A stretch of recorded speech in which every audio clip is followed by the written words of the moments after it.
What's happening, folks? Welcome back to Celtic Fans TV. It's time for live full-time reaction to St Mirren nil, Celtic nil in Paisley. I've got Chris and Kevin with me to talk through that one. Chris, we'll start with you, mate. I think when you look at the teams tonight, after St Mirren wanting the game postponed, it's almost as if they called their bluff a wee bit, because for what I could tell, there was maybe 3 or 4 first choice St Mirren players missing, and we've put out a team that as soon as you looked at the team, you were thinking, right, that's a wee bit risky. Yeah, absolutely. I mean, they certainly weren't missing the number of players that seemed to go along with their pleading case to, move the game out and have it not played. That certainly doesn't add up when you look at column A versus column B. But, the game was played, and yes, I think our team selection was incredibly interesting, to say the least. I think the biggest omission is if Kyogo Furuhashi was able to play almost 85 minutes on the weekend, how is he not at a minimum on the bench tonight?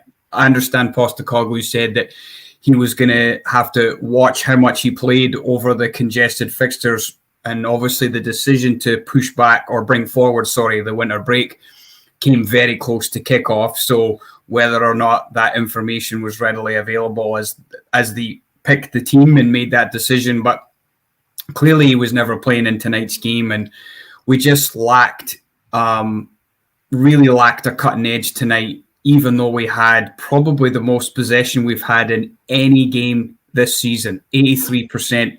But it doesn't really matter if you've got all the ball, if you can't put the ball in the back of the net. And we were just, we were woeful in the final third tonight. And I think that's the first time I can actually really say that in probably several months.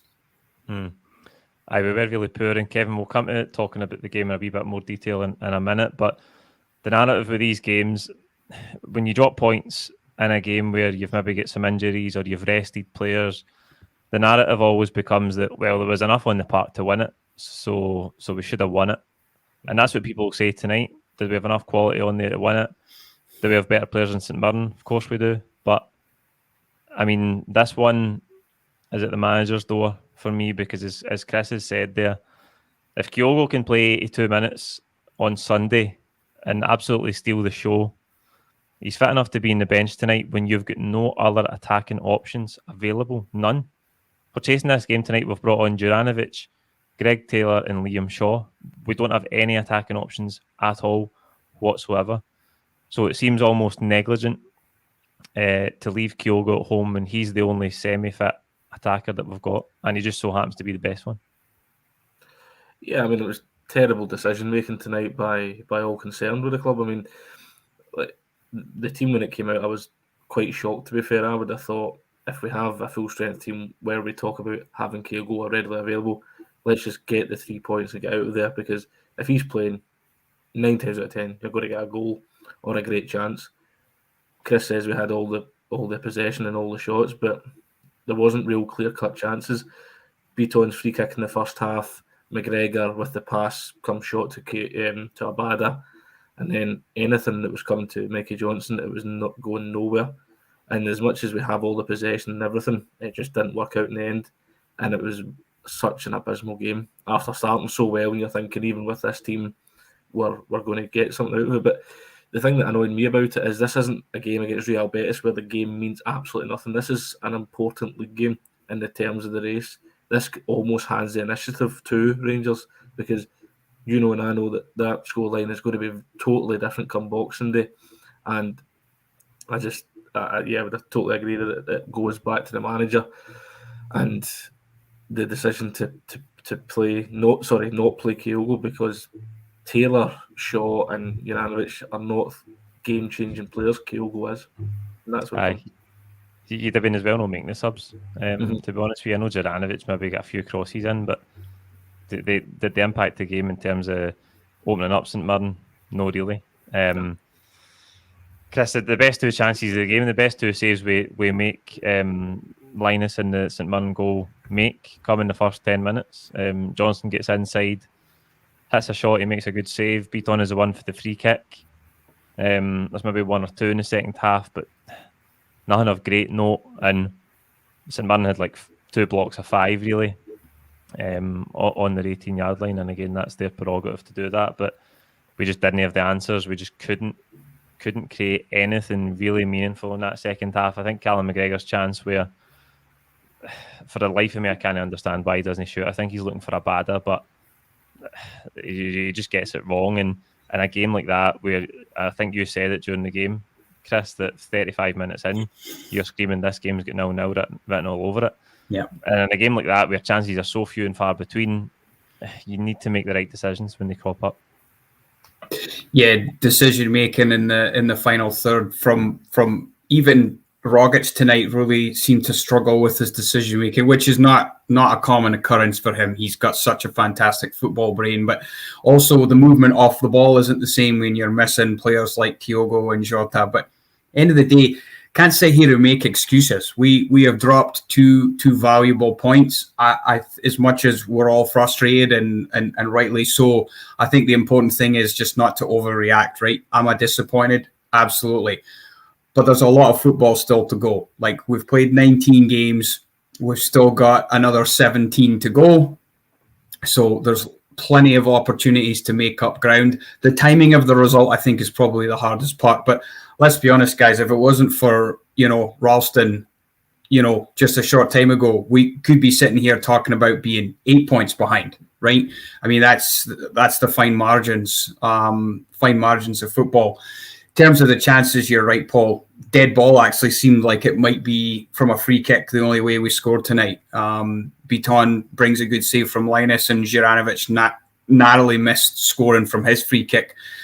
Otherwise, it was just kind of the so nearlies. There was nothing really where you thought, wow, that's a goal we should have had. We cut them clean open. Didn't have that tonight. We just didn't have it tonight.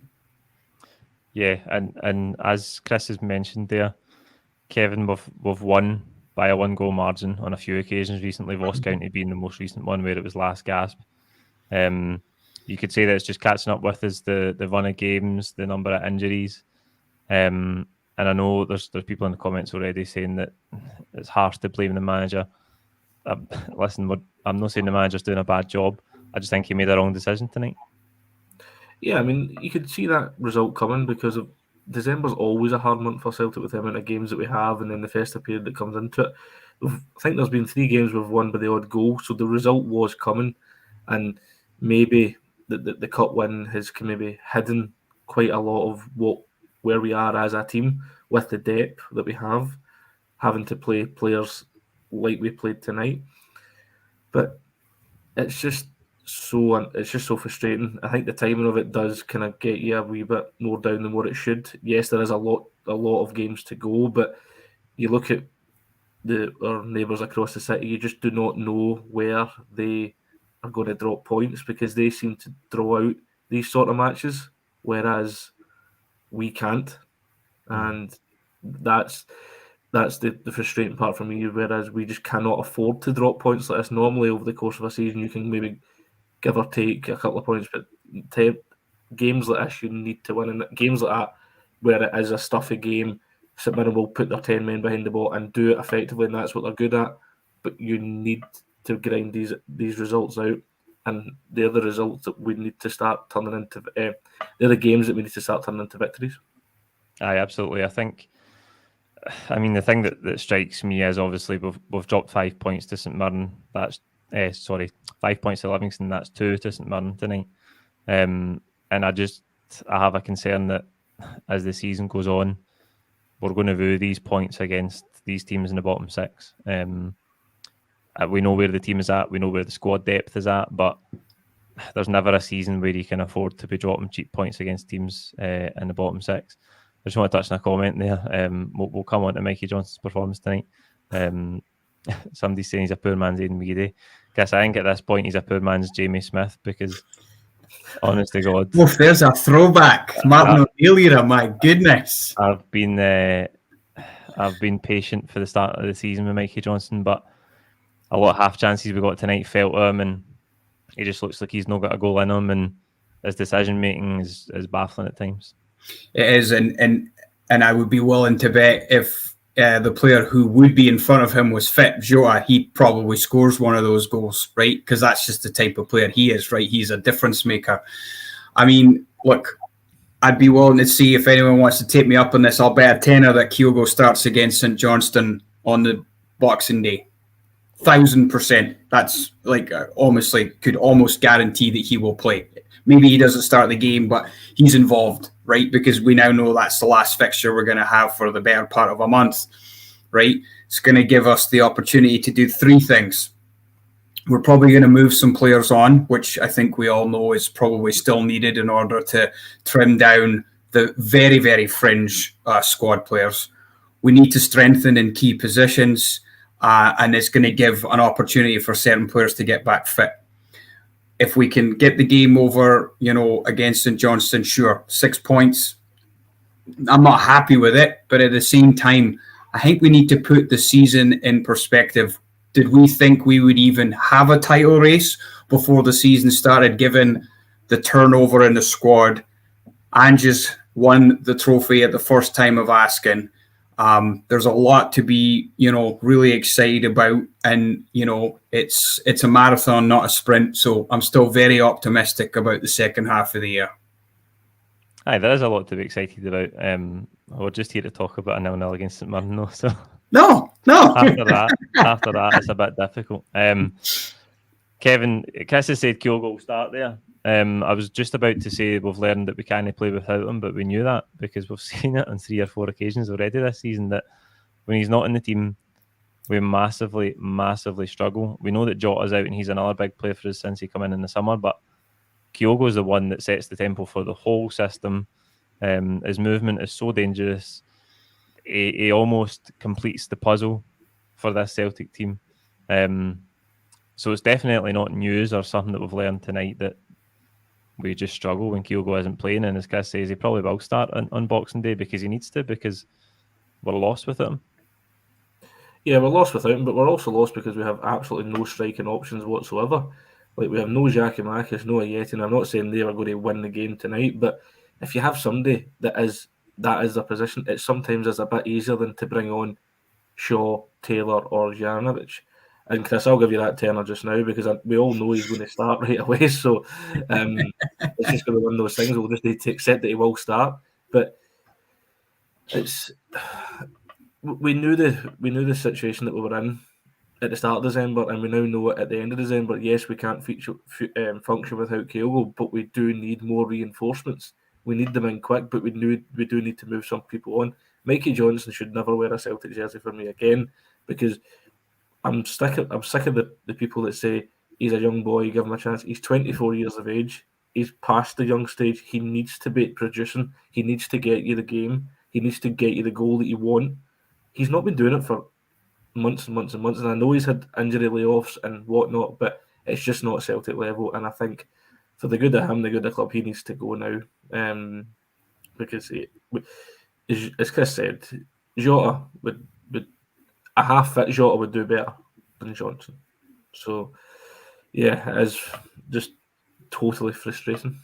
Mm-hmm. I just want to bring up a comment for Jamie here. Some good low crosses tonight that Kyogo would have been on the end of. There's a couple of them in the second half where Abada, I think it was Ralston's cross for Abada. He just couldn't get there. That's you dream on those balls for Kyogo. Psychologically, though, Chris, that another reason I think this game shouldn't necessarily have been underestimated is because of the psychological sort of dump you have after winning a trophy. When a game comes 2 or 3 days later, there's always going to be some sort of come down from the celebrations, the physical and mental exertions of a cup final, and so that's what makes this game even more dangerous. Do you think there was maybe a bit of a hangover there mentally from the cup final? Maybe mentally. I didn't see it in the tempo of our game, right? I felt like our pressing off the ball was what we've come to expect under Ange. It was just our lack of quality in the final third, right? Having a difference maker that can convert on our style of play. I mean, from the first minute to the 90th, I think St Mirren, if I remember, once in the second half had a break where Bain had to actually make a save Otherwise, Bain was basically at the halfway line, acting as a sweep-in defender, old school style, right? It was remarkable how much they were just willing to put, the 10 men behind the ball and make it very difficult for us. And I think, to be honest, yes, there's a mental side of the cup final, but to be honest, if I was St Mirren and I saw our team sheet, that probably gave them a psychological lift. No Kyogo, brilliant. She's not even on the bench. So what are they going to do to be able to break us down? So maybe Goodwin used that, as part of his team talk, because it certainly, felt like they weren't afraid of us. They weren't bothered if they were going to, put 10 men behind the ball, and they were willing to stick to that system. And I agree with you. I think we were a wee bit bluffed about how bad they were affected, but it doesn't matter. We are and we should be expected to break teams like that down. Didn't happen tonight. But I'll say it again. I'm still really delighted with the progress that we've made, and I'm very optimistic about how the rest of the season will go. Aye. There's no getting away for that. We are trusting the process. We are on the right road. We do have the right manager. We're doing a lot of things right. We're all happy with it. We won a trophy at the weekend, but we gave away a cheap 2 points tonight. We did. Kevin, we know we need players in badly. Someone that talking about the attacking options on the bench tonight. I think anytime Ewan Henderson has been on the pitch for Celtic, he's done himself a bit of justice. Is he a more attacking player than what we've seen off the bench tonight? It might have been good to see him if he was involved at some stage. Well, I mean, you just have to look at when he came on against Real Betis. He scored with his first touch. So, I mean, if you can do it against Real Betis, you can surely do it against a fledgling St Mirren side on a Wednesday night. I've always been a big fan of Henderson. I don't see why Henderson doesn't get more of game time. It's easy to see why, because obviously there's people in his position that do obviously create a little bit more and are better than him. But, even then, you still look at that bench, it's so poor. It is. There's just nothing. There's no game changer. You'd like to have at least a substitute. You think, well, he could change the game. He might be able to just change the tempo of it. There was nobody there tonight. I mean, McCarthy. I mean, who else was going to? There was nobody else that you could have brought on. But as I think I would agree with you earlier, there was no point in making those substitutions because Greg Taylor done nothing. Janovic, a couple of crosses, but Shaw, I think he was more on the ground than he was on his feet at points. But yeah, we could be here all night with regards to just like, why is it like this? But we are still in the title race, I suppose. It's just going to, but it's just a very hard one to take considering the big build up to it. And to be honest, it would have been better if they postponed this game going by the results. So, but unfortunately, it's not the case. So, yeah, we've still got a long way to go. Leagues aren't won in December; they're won at the end of the season. So we shall see. The thing about the bench, from St Mirren's point of view tonight, is they probably looked at that and thought, do you know what? See if we can defend deep and frustrate Celtic. What are they going to do? Yeah. They're not going to bring somebody off the bench to unlock the door. Chris, obviously Boxing Day now, St Johnstone, must win. They're all must wins. Tonight was a must win, but after that, we've obviously got the winter break, which has been brought forward now. Probably a common sense decision for me. I think for the majority of the clubs in the league, they need this in terms of giving fans the chance to attend, because financially they almost can't afford to take another hit the way they did in the first shutdown. The derby's going to move to February now. I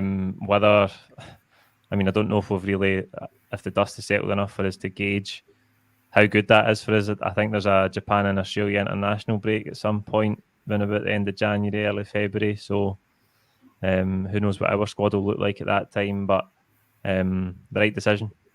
Oh, absolutely. I mean, I think it's the right decision for a number of reasons. I mean, obviously, as everybody's aware, the Omicron variant is wreaking havoc all over the world. It's no different here in Canada where I live, right? It's just sports over here have gone back to either 50% capacity or in some places, absolutely none. And for football back home in Scotland, it's 500 people, right? for the games on Boxing Day, and then TBD for when football returns in February. I mean, it buys about 5 weeks, which is certainly a long time because a lot can change in a short space of time.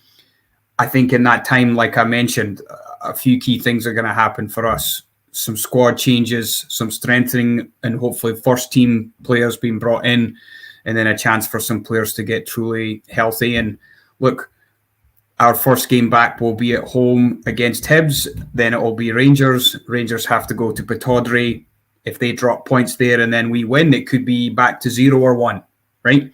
That's the way, I'll certainly be optimistic about it. But the timing of the break was needed for a number of reasons. And, I don't get to go to games anymore like I used to when I was younger as a season ticket holder. But, I mean, I wouldn't want to be seeing that Rangers game with anything less than 60,000, right? I don't even know how realistic that is, Paul, to be honest, but hopefully it's a heck of a lot more than 500, right? Which would have been a travesty given, what everybody's had to go through over the last 20 months.